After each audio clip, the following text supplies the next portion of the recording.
Bonjour bien-aimés, le texte de ce jour se trouve dans l'évangile de Jean 9, du premier verset jusqu'à 38. Il est question de l'aveugle-né et ce qui m'a vraiment touché en premier, c'est ce premier verset qui dit « Jésus les vit et Jésus savait ». Juste nous dire rapidement que Jésus connaît chacune de nous, il voit chacune de nous et il sait les situations par lesquelles chacune de nous passe. Et pour les disciples, en voyant cette personne, vont poser la question à Jésus. Mais pourquoi est-il dans cette situation? Est-ce parce qu'il a péché ou est-ce parce que ses parents ont péché? Et Jésus de dire non. En fait, il est dans cette situation pour la démonstration de la grandeur et de la puissance des œuvres de Dieu. Comme quoi, certaines situations par lesquelles nous passons dans le monde sont juste pour la démonstration de la grandeur des œuvres de Dieu.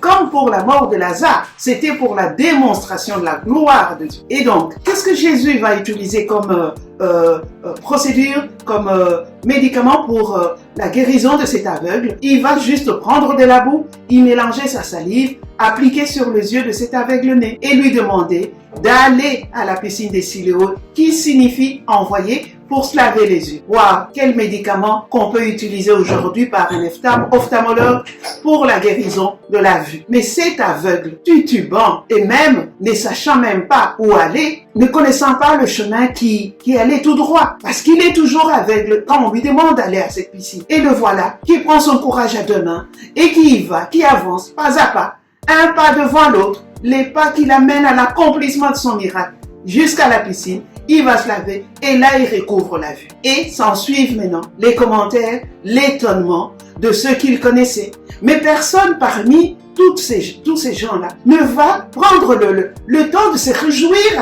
avec lui. En fait, leur préoccupation, mais comment est-ce possible? Qu'est-ce qui s'est passé?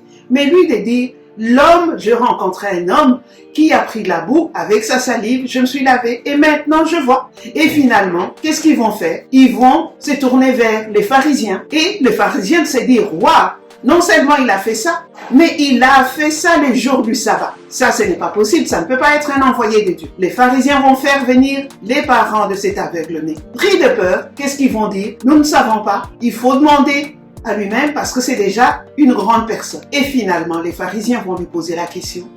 Et l'aveugle-né de dire, il a pris la boue avec sa salive, il a appliqué sur mes yeux et je vois, cet homme est véritablement un prophète. Et sur ce, les pharisiens vont s'énerver, vont le chasser de la synagogue. Mais Jésus, là où il était, il avait déjà appris ça. Et voilà qu'il va le rencontrer sur son chemin. Ces rencontres vraiment divines avec le Seigneur, nous devons y être très attentive. Et il va le rencontrer, lui demander, tiens, est-ce que tu connais le Fils de Dieu? Et lui de répondre, comment le connaîtrais-je? Parce qu'effectivement, il était aveugle, il n'avait jamais vu.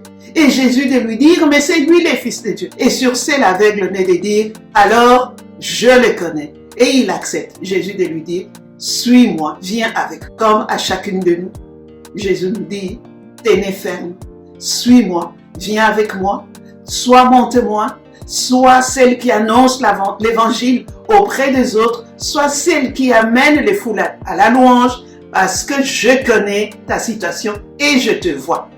Que la gloire de Dieu soit sur chacune de nous. Soyez bénis.